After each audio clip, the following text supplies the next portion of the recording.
What are we in the 1900s here? Yeah, like no. this is. I'm allergic. I get hives. Yeah. Like every time I get a receipt, I'm like, why are you giving me a receipt? Just email it to me, right? Right. Stop cutting on trees. You're listening to the Cybersecurity Podcast, helping you become safer in every way. Now your hosts, Matt and Attila. Awesome. Well, thanks for tuning in. My name is Attila.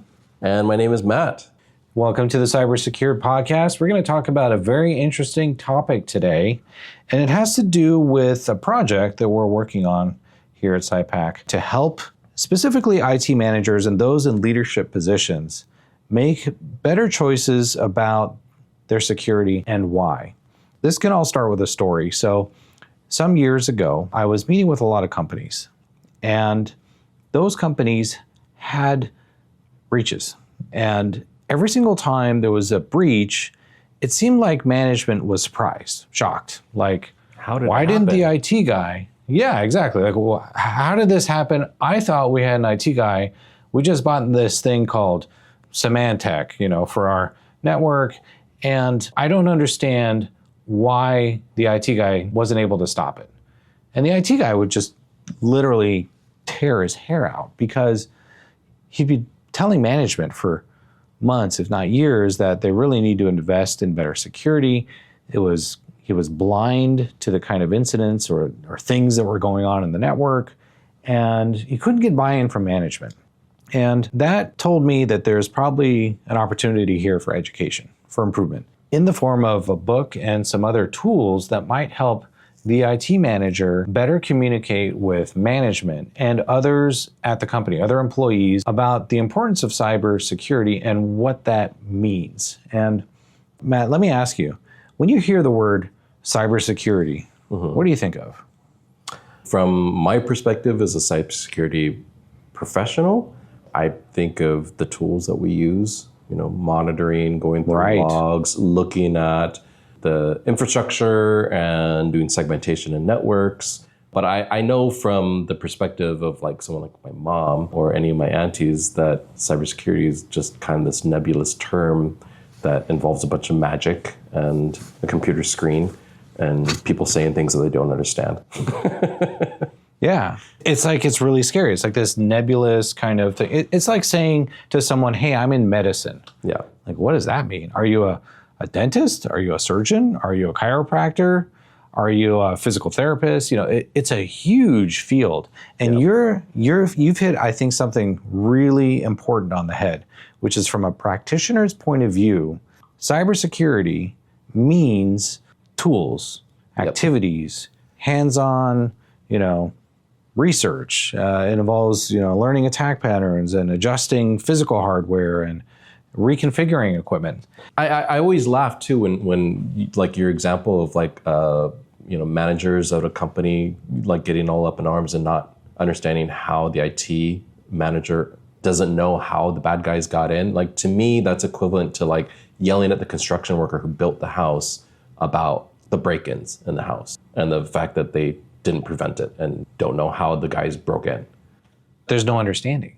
Right. I mean, and so when you're a homeowner, you live in a home and you understand that there's people outside, they're trying to break in, we got it, right? Mm-hmm. But when we're talking about IT security itself, the business owners and pretty much anyone outside the IT department or the IT guy even knows what the heck is going on. They're focused on payroll, insurance, marketing, managing projects, all these kind of really important day-to-day business tasks.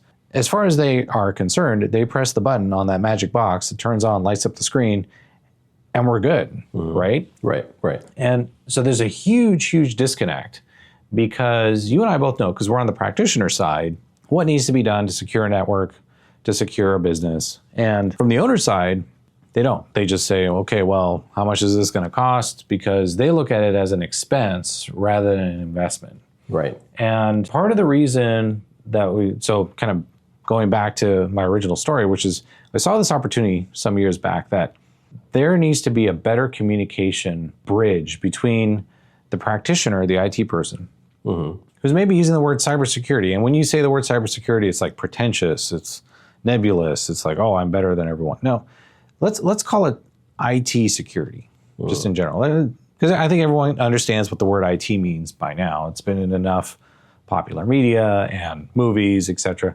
So let's bridge the gap between security, right, IT security, and management. And so what I started doing in this book is I started interviewing both the business owners, right, so those that are steering the ship, and those that are in IT that were successful in implementing proper security measures to protect themselves.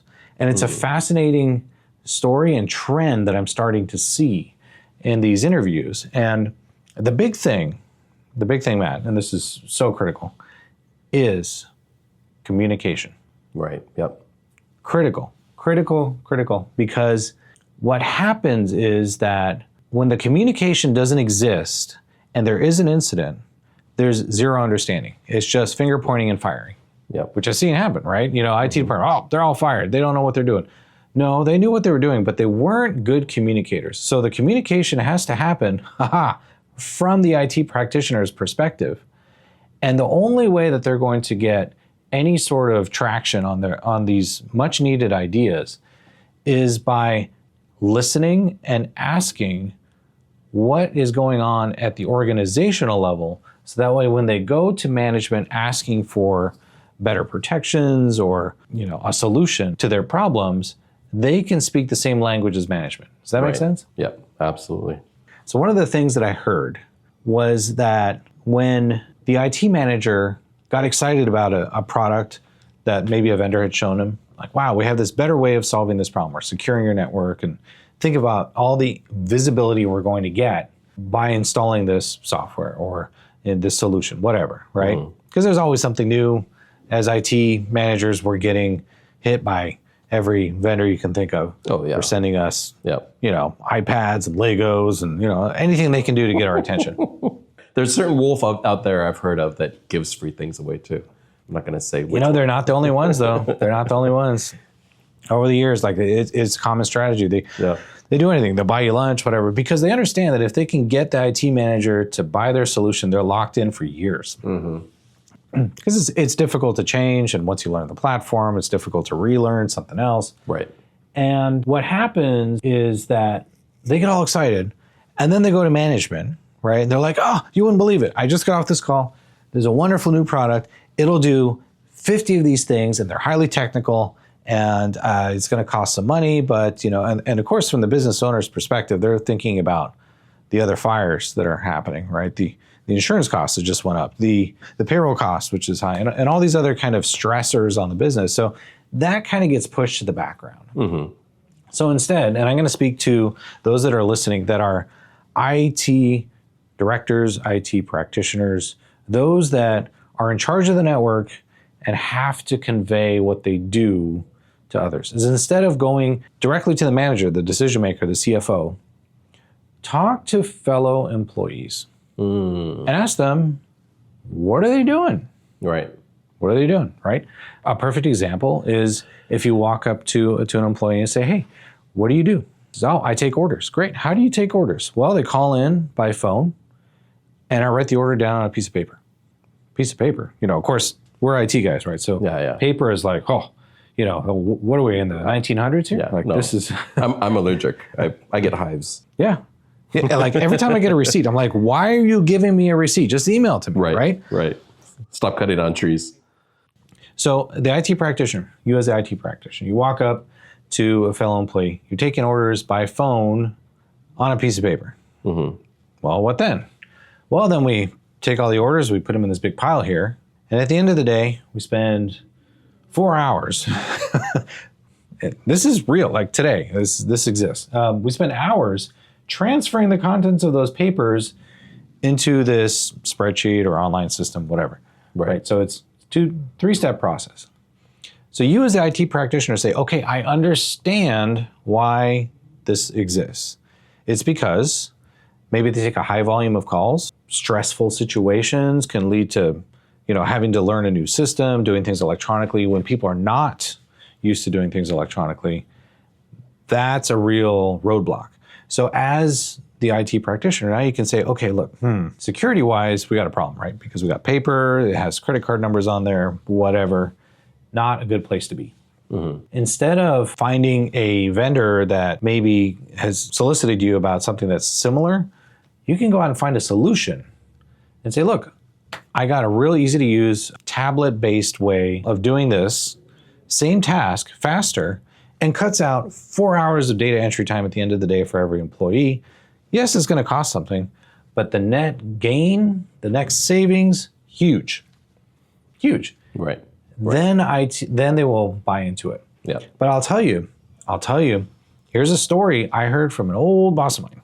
And an old boss of mine, he used to work for AT&T. And this story illustrates how people are, how people get stuck in their ways and are very resistant to new technology and to new change. He was working at the time for AT&T. And this was probably the 1980s. I know, as my son calls it, the ancient 80s. Right. It's the old 90s and the ancient 80s in his mind, yes. And in the 1980s, there were these things called 911 operator dispatch centers. And in particular, AT&T was swapping out the 911 dispatch center for New York's 911 service. Okay. And I don't know if you know anything about New York, but there's a lot of crime. I mean, the Teenage Mutant Ninja Turtles are very busy. And he swapped out the AT&T 911 dispatch service. And, they spent weeks, months training the 911 staff. There were like 30 guys and gals. They were all trained up on how to use the new system. He was there for the day of the cut. And the day of the cut was stressful. The calls were coming in.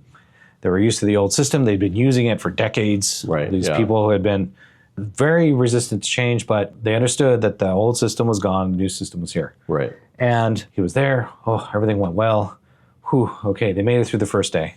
Second day, still stressful. Stressful. But got a little bit better. Day 3, he walks in and he's there nice and early, coffee, donuts, the whole thing. This is the 80s. Coffees and donuts was okay. No, it's not. And still politically correct back then. Still politically, yeah. It's cops, donuts. Yeah. It's New York. What are you going to do? Right. And he notices when he walks in on day 3 that a few of the chairs were empty. Yeah, he didn't think much of it. Maybe it was just maybe somebody got sick. Who knows? Day 4, notices 1 or 2 extra chairs are empty. And he says, this is kind of unusual. So he walks over to the manager and says, hey, just noticed that you have a couple empty chairs. Everything okay? The manager says to him, close the door behind you. He closes the door. Manager says, sit down. He sits down. Manager says, this has been a very stressful situation here. We have a new system. We have the 911 dispatch operator center of New York City. Obviously, very stressful environment. Some people could not handle it. And we had a few suicides. Whoa. True story. Okay. That should tell you the degree of resistance people have to change when it comes to technology. That's a real story from a time when we haven't changed all that much. We haven't changed, like our human beings, our brains, everything else is still, we have the same operating system we've been operating on for thousands of years. Right. Change, especially technology, learning something new. Some people just can't handle it in certain circumstances. And that's what happened at this 911 dispatch. So, I'm speaking again to the IT managers out there. Just know that what's easy for you and me to learn a new system or figure out a new interface, case in point, Windows 10 and Windows 11, not a big deal for most people who are familiar with IT. But those that have spent decades in older systems or different systems, and they're in a high-stressed environment, there's a lot of responsibility on their shoulders, there's lives on the line, they're not going to be able to switch over that easily. Right, yeah, you always got to look at what things look like from the other person's perspective, the non-practitioner, the regular user. And that's just, tip of the iceberg. Right.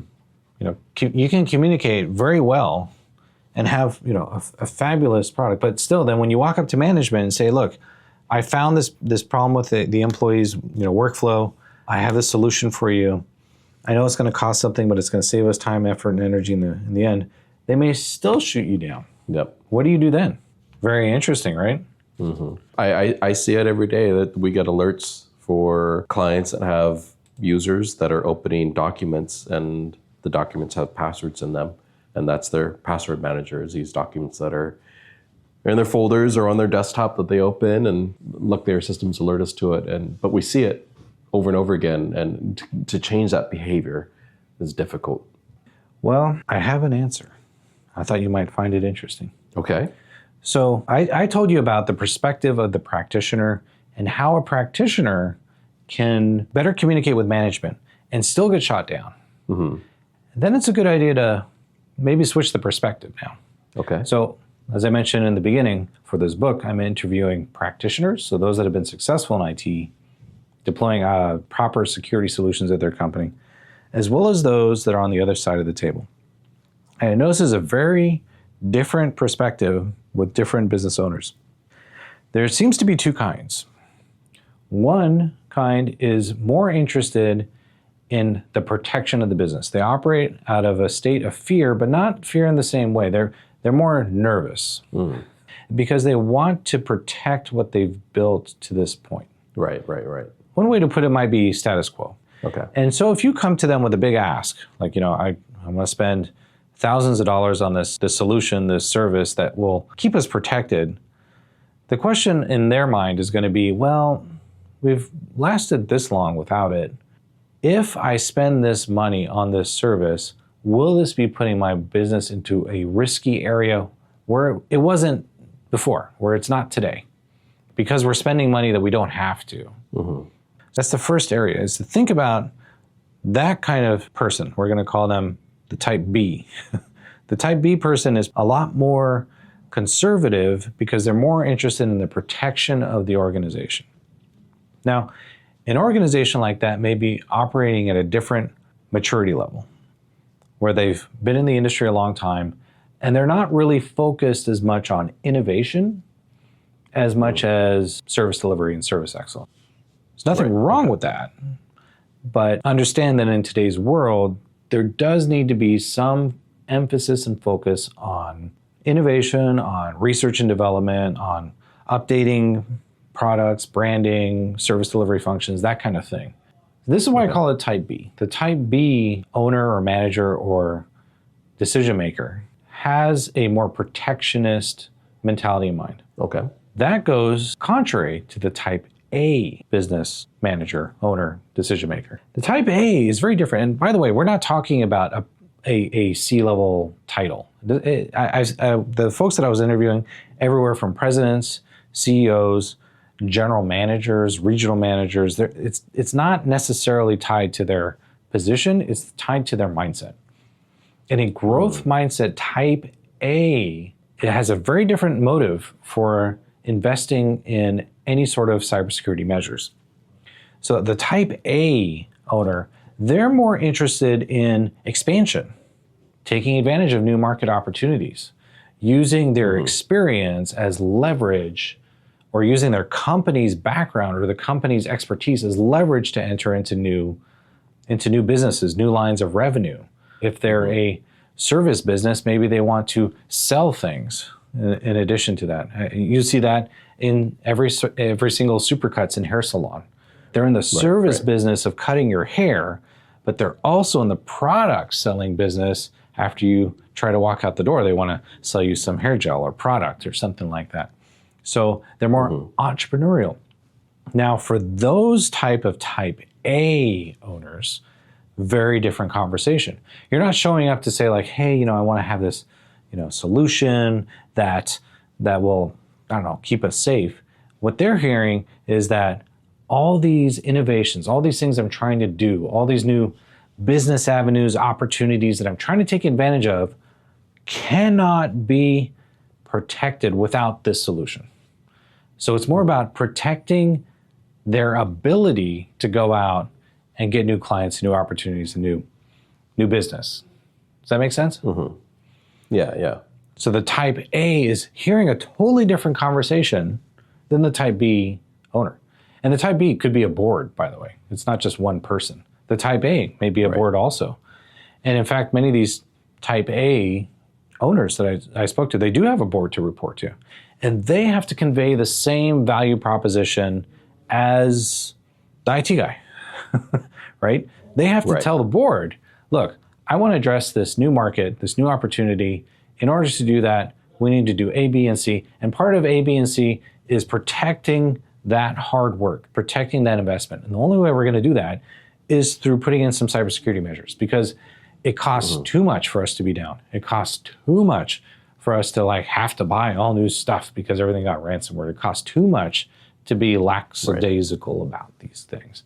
So that kind of type A and the type B are the kind of people that the IT directors are talking to. Now, there could be a type C. I'm still in the interview process, so we don't know. Might be there. But I can tell you right now, there is a type A and there's a type B. And knowing who you're talking to is going to dictate your conversation. But at the end of the day, there's one key thing that you can not do as the IT manager. You cannot use fear. Because there's enough fear from the business owner's perspective, from the manager's perspective. And it's an easy go-to. It's not sustainable. I don't think it is. Yeah. I don't think you can come up and say look, we need to buy this right now, because if you don't, everything's going to burn to the ground. No one wants to hear that. No one believes it. It's not realistic.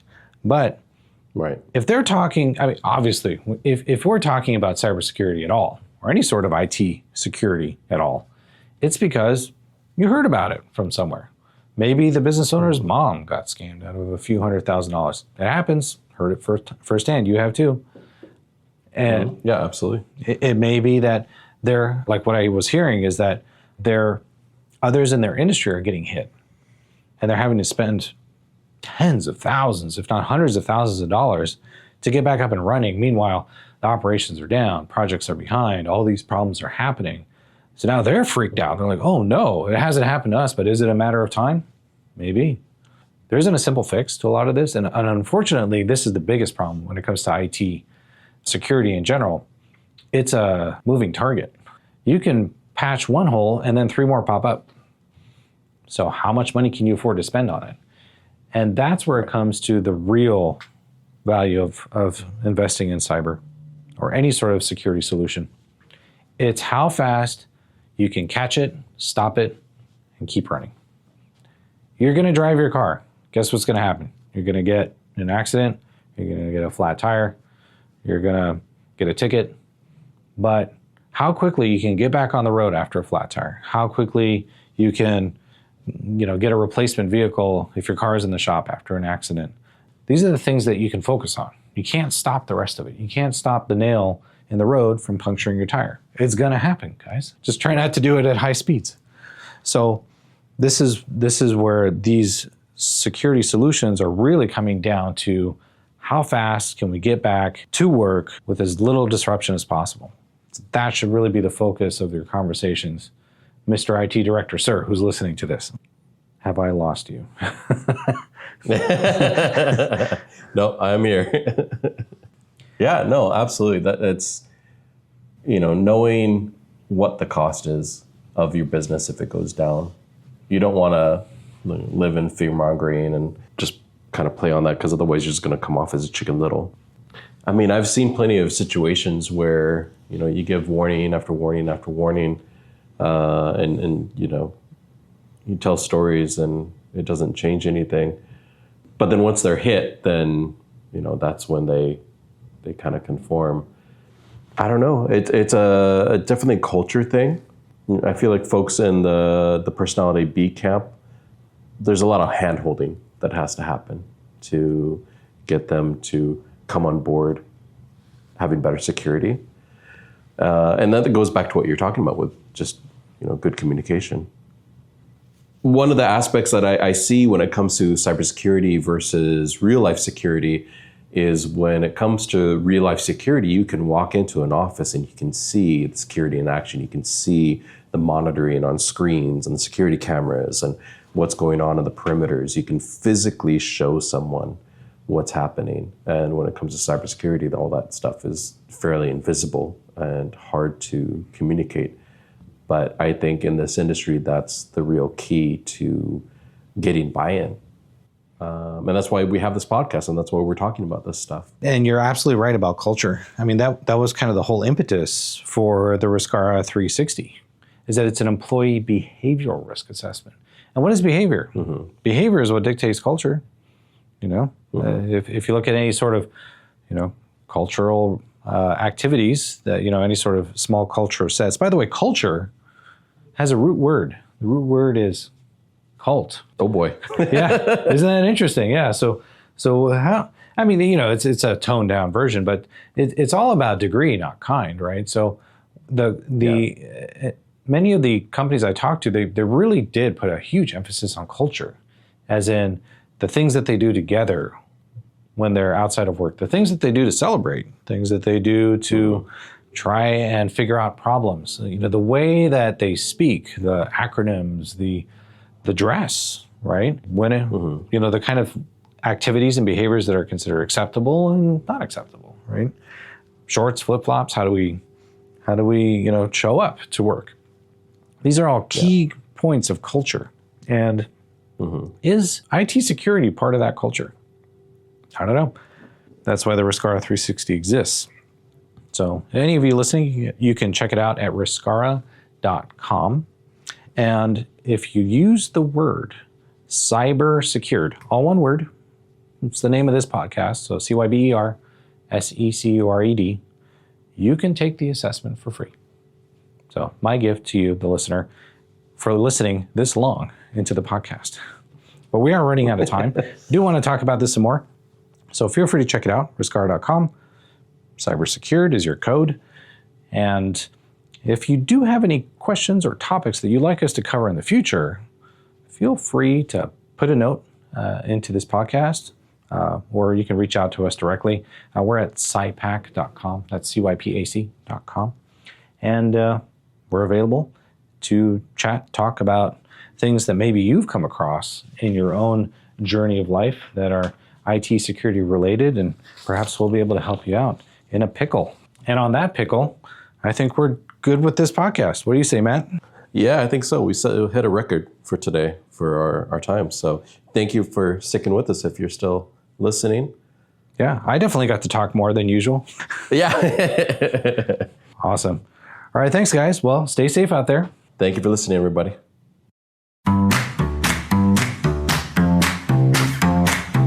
This episode was brought to you by Cypac. To learn more about keeping your business safe from threat, crime, and disaster, visit cypac.com.